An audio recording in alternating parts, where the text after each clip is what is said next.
Napakainit! Hi! For today's video, magpapasunog tayo. Charis. Pupunta tayo ng Yamaha para magpa-change oil. Kaya lang, sunog na ako. Nakalimutan ko isuot yung balabal ko. If nakikita nyo, nasa bewang ko siya. At ayoko nang tumigil para lang magsuot. So yun, papasunog na lang tayo. Traffic palagi dito sa Kiko. Hindi, malapit lang naman. Sa Pote lang naman yung Yamaha.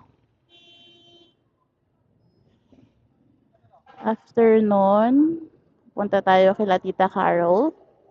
Lulutuan niya ako ng sinigang. Maghanap ako ng takoyaki. Sana may makita tayong malapit. Kasi yung mga nakita ko sa FB, hapon pa sila nagbubukas. So if ever wala akong mabilhan, magpapadeliver na lang ako later.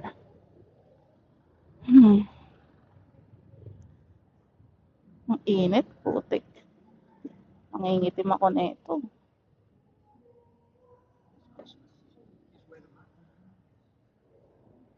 Ay, nako. Ano ba, lagi na ang traffic dyan sa Kiko. Never hindi naging traffic. Saan ba yung Yamaha? Ayun. Ala ka, ang daming tao. Papasok na tayo.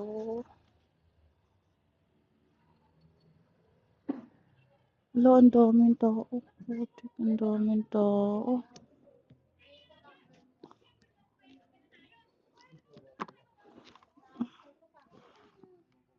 Papa-change oil.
Grabe.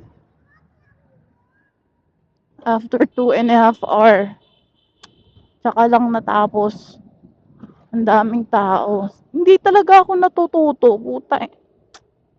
Lagi naman ganito pag dyan sa kasa ako nagpapa-change oil eh. Hindi ako natututo. Dapat hindi na ako sa kasa magpa-change oil eh. Nakakainis. 2 oras kalahati. Hintayin mo bago ma-change oil yung motor mo. Yung nakaraan 3 hours mahigit pa ako nagantay. Walang pagkatuto eh. Hindi na ulit ako magpapa-change oil sa kasa. Never again. Grabe. Sayang oras.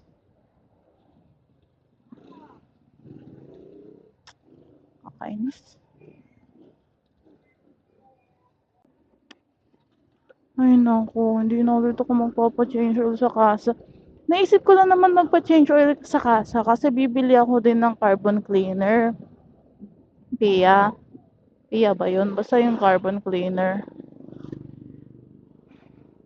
Tsaka hindi ako naka-order kasi na ano, nawala na sa isip ko eh. Kailangan ko na mag-change oil. Sige, sa kasa na lang ulit even though alam ko na matagal talaga sila kumilos or matagal talaga kasi minsan madaming tao. Pero even though hindi naman ganun karaming tao, matagal talaga.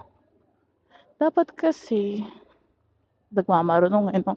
Dapat kasi, di ba may mga mekaniko sila, dapat isa yung nakatokas for change oil, tapos yung iba, yun na yung para sa mga pag-aayos-ayos naman. Hindi, halo-halo eh. Dahil na-stress ako, napabili nga ako ng ice cream sa Pure Gold. Naka-sale din kasi sila. Tingnan mo, may free na siya na yung red na tub sa ilalim. So, bumili ako ng isa for kila Tita Carol, tsaka isa rin sa bahay. Ma'am, thank you po. Sinigang ala Carol. Thank you po, Tita. Nung pauwi na nga tayo ay nag-chat ang aking ina na meron daw poster sa Dunkin' Donut kasi fan siya ng SB19.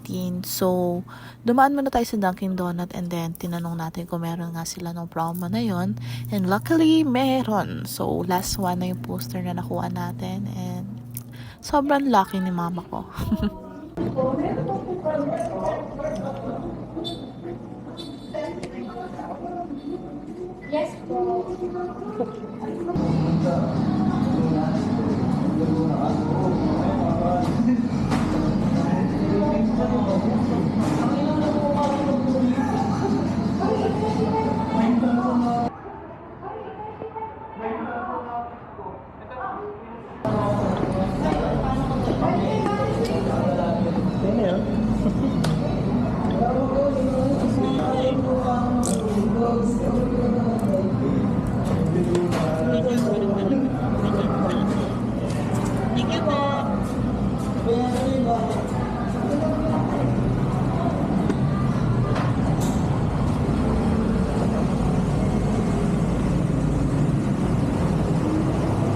Sabi no, pag-stop ko na. Ano? Happy kiddo! Siyempre nakapusa naman to sa reels niya.